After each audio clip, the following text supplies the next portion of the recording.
आम आदमी के अधिकारों की और कानून की और संविधान की बात हो तो सबसे ऊपर वो संविधान को और आम आदमी के अधिकारों को ही रखते हैं।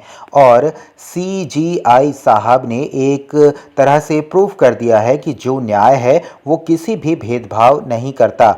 न्याय न्याय होता है, वो सबको समान दृष्टि से देखता है। भारत में ईडी की किस तरीके से कार्यप्रणाली है, ईडी किस तरीके से पूरे देश में एक अलग तरीके से मुहिम चलाए हुए है।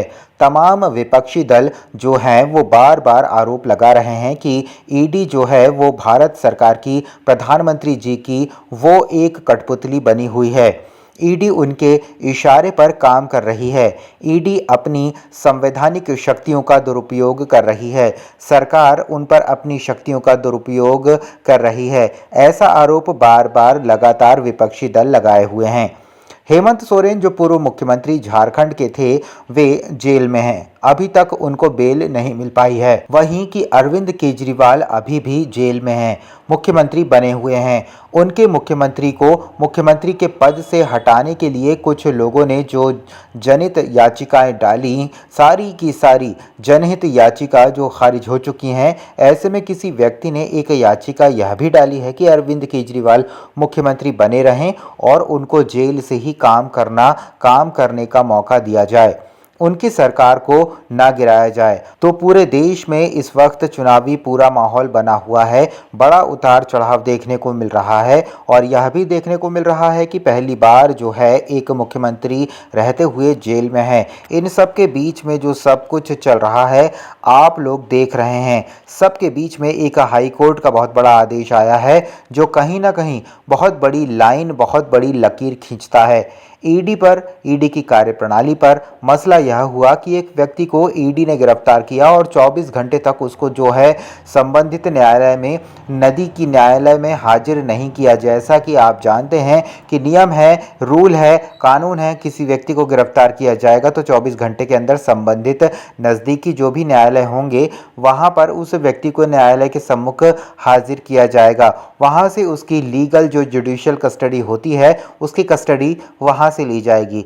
तो उस व्यक्ति को हाजिर नहीं किया। इस व्यक्ति ने अपने अधिवक्ता के जरिए हाई कोर्ट में याचिका दाखिल की और गिरफ्तारी को अब बताते हुए याचिका को खारिज करने की बात की। मामला बॉम्बे हाई कोर्ट का है। बॉम्बे हाई कोर्ट की जो जस्टिस की बेंच में आपको नाम बता दूं, जस्टिस रेवती मोहिते डेरे और जस्टिस मंजूषा देशपांडे, दो जस्टिस की ये पीठ है, इस मामले को सुन रहे हैं। तो मसला जब उन्होंने सुनना शुरू किया जस्टिस के हाई कोर्ट में तो निकल कर ये आया कि यह जो व्यक्ति है इनको 3 बार सम्मान दिया गया। ईडी का तीनों बार यह हाजिर रहे, संबंध पर पूछताछ हुई, उनको गिरफ्तार कर लिया गया। तो जो ईडी के वकील थे उन्होंने कोर्ट में दलील दी कि मामला अवैध गिरफ्तारी का नहीं है। इनको नोटिस दिया गया, नोटिस पर ये उपस्थित रहे, उसके बाद उनसे पूछताछ की गई, उसके बाद उनको गिरफ्तार किया गया। वही जो वादी है, याचिका करता है, उनके वकील का कोर्ट में ये कहना था कि हम हर बार हर तारीख पर जब भी हमको नोटिस मिला हम मौजूद रहे, हमको गिरफ्तार कर लिया गया और 20 घंटे तक लगातार हमसे पूछताछ की गई, हमको सोने नहीं दिया गया। जब न्यायालय ने सुना कि सोने नहीं दिया गया तो न्यायालय ने इस पर सख्त टिप्पणी की। न्यायालय की टिप्पणी इसलिए भी बहुत महत्वपूर्ण हो जाती है। आर्टिकल 21 आप लोग जानते हैं, right to life and liberty, यानी कि किसी व्यक्ति को गरिमामय जीवन जीने का अधिकार है, किसी व्यक्ति का मौलिक अधिकार है कि उसको सोने का भी अधिकार होगा। आर्टिकल 21 के अकॉर्डिंग तो जब हाई कोर्ट ने देखा कि इस तरीके की बात है तो हाई कोर्ट इस पर नाराज हुआ। हाई कोर्ट ने कहा कि नींद जो है व्यक्ति का मौलिक अधिकार है और किसी व्यक्ति के मौलिक अधिकार को आप ना उसका हनन कर सकते हैं ना उसका वायलेशन कर सकते हैं, यानी कि ना तो आप कम कर सकते हैं ना छीन सकते हैं। मौलिक अधिकार तो आपको उनको देना ही होंगे। हाई कोर्ट के सख्त टिप्पणी जो है कई मायनों में महत्व रखती है, क्योंकि ईडी पर आप देखते हैं कि कभी सुप्रीम कोर्ट टिप्पणी करता है, कभी हाई कोर्ट टिप्पणी होती है, लेकिन ईडी की कार्यप्रणाली है कि वो बस करते चले जा रहे हैं। हाई कोर्ट, सुप्रीम कोर्ट की टिप्पणियां लगातार होती चली जा रही हैं और इस केस में सबसे बड़ी बात यह रही कि इस गिरफ्तारी को अवैध गिरफ्तारी बताते हुए याचिका दाखिल की गई।